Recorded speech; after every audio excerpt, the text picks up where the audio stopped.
Hello friends, welcome back to Padmapriya's cuisine and travel. మార్కెట్లో ఫ్రెష్గా ఎర్రగా అట్రాక్టివ్గా పండుమిరపకాయలు వస్తున్నాయి. సో దాంతో పచ్చడి ఎలా పెట్టాలి ఆంధ్ర స్టైల్లో అనేది ఇప్పుడు చూసేద్దాం.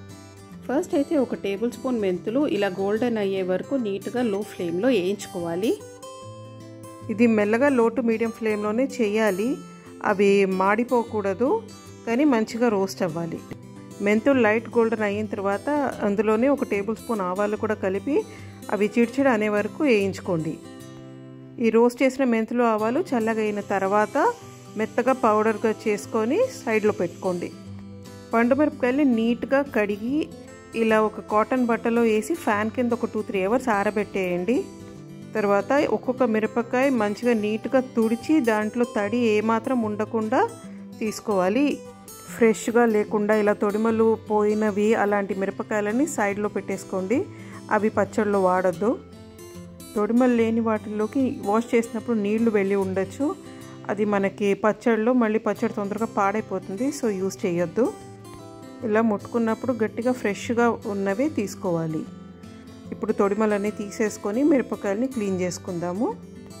సో 1 kg మిరపకాయలు తెచ్చి క్లీనింగ్ అంతా చేసి తొడిమలంతా తీసేటప్పటికి ఒక 900 grams వరకు మిరపకాయలు దొరికింది. ఇవి ఇప్పుడు ఇలా ఒక 1 inch సైజ్ పీసెస్గా కట్ చేసి పెట్టేసుకోవాలి. 1 kg మిరపకాయలకి 1/2 kg ఉప్పు, 1/2 kg చింతపండు కావాలి. ఏ పచ్చడి పెట్టేటప్పుడైనా కూడా నార్మల్ టేబుల్ సాల్ట్ కంటే రాళ్ళు ఉప్పు అయితే మీకు పచ్చడి ఎక్కువ రోజులు పాడు కాకుండా ఉంటుంది అని మా అమ్మ చెప్తారు. సో నేను అదే ఫాలో అవుతాను. చింతపండులో నారలు గింజలు అంతా తీసేసి క్లీన్ చేసుకోవాలి. ఈ పేస్ట్ మీరు ఎంత మెత్తగా గ్రైండ్ చేసుకోవాలి అనేది మీ ఇష్టం. మామూలుగా కొంచెం టెక్స్చర్ ఉంటే బాగుంటుంది అనేది నా ఫీలింగ్.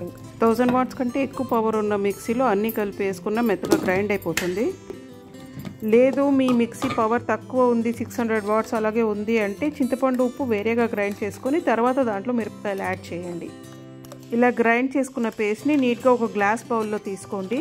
ఇప్పుడు దీంట్లో 1 టీ స్పూన్ పసుపు కలుపుకోవాలి. గ్రైండ్ చేసేటప్పుడు వేసేది మర్చిపోయాను కాబట్టి నేను ఇప్పుడు వేసాను, లేదంటే మీరు మిక్సీలోనే వేసి కలిపి గ్రైండ్ చేసేసుకోవచ్చు. పచ్చడి కొద్దిగా టేస్ట్ చూసి ఉప్పు తక్కువ ఉంటే కనుక ఒకవేళ దీంట్లో ఉప్పు ఇప్పుడు అడ్జస్ట్ చేసేయండి. ఎందుకంటే ఉప్పు తక్కువ అయితే మాత్రం పచ్చడి తొందరగా పాడైపోతుంది, ఫంగస్ వచ్చేస్తుంది. ఇలా గ్రైండ్ చేసిన పేస్ట్ని నీట్గా ఎయిర్ టైట్గా మూసేసి ఒక 48 hours అంటే 2 రోజులు పూర్తిగా సైడ్లో పెట్టేయాలి. 48 hours పచ్చడి పర్ఫెక్ట్ టేస్ట్కి వచ్చేసి ఉంటుంది. ఇది మీరు క్లీన్ గ్లాస్ బాటిల్స్లో ఫ్రిడ్జ్లో పెట్టుకొని ఎప్పటికప్పుడు కొద్దిగా తీసి పోపేసుకోవచ్చు. నాకు ఇప్పుడు 3 familiesకి డిస్ట్రిబ్యూట్ అయిపోతుంది కాబట్టి నేను మొత్తానికి ఒకేసారి పోపు వేసేస్తున్నాను. ఇప్పుడు దీంట్లో పోసేయడానికి మనం 1 cup నువ్వుల నూనె వాడుతున్నాము. మన సౌత్ ఇండియన్ స్టైల్ పచ్చళ్ళు ఏది పెట్టేటప్పుడైనా కూడా మీకు నువ్వుల నూనె ఈజ్ ద బెస్ట్. మీకు ఎక్కువ రోజులు వాసన కూడా పాడు కాకుండా మంచి ఫ్రెష్గా ఉంటుంది. సన్ఫ్లవర్ ఆయిల్తో మీకు అలా ఉండదు. గ్రౌండ్నట్ ఆయిల్ కూడా వాడచ్చు, కానీ ఐ ప్రిఫర్ నువ్వుల నూనె. పోపులో ఆవాలు, జీలకర్ర, ఇంగువ, ఎండుమిరపకాయలు, కరివేపాకు వేసి వేగిన తర్వాత స్టవ్ ఆఫ్ చేసేయండి. ఒక 1/2 to 1 minute ఆ నూనె చల్లగా అయిన తర్వాత పచ్చడి దాంట్లో వేసి కలిపేయండి. స్టవ్ మళ్ళీ ఆన్ చేసి సిమ్లో పెట్టుకోండి. మనం ఫస్ట్లో రెడీ చేసిన మెంతులు ఆవాల పొడి ఇప్పుడు 1 tablespoon ఈ పచ్చడిలో వేసి మిక్స్ చేసుకోవాలి. ఒక 2-3 minutesలోనే పచ్చడి ఆ నూనెని బయటికి వదులుతుంది. అప్పుడు మీరు స్టవ్ ఆఫ్ చేసేసుకోవచ్చు. చల్లగైన తర్వాత క్లీన్ గ్లాస్ బాటిల్స్లో స్టోర్ చేసి పెట్టుకోండి. 1 year వరకు ఈ పచ్చడి తప్పకుండా పాడు కాకుండా ఉంటుంది.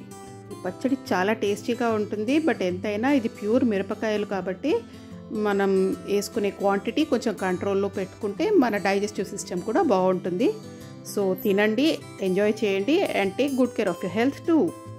రెసిపీ ట్రై చేసి మీ ఫీడ్బ్యాక్ నాకు కమెంట్లో చెప్పండి. వీడియో నచ్చినట్టయితే like, share and please subscribe to Padmapriya's cuisine and travel. Bye.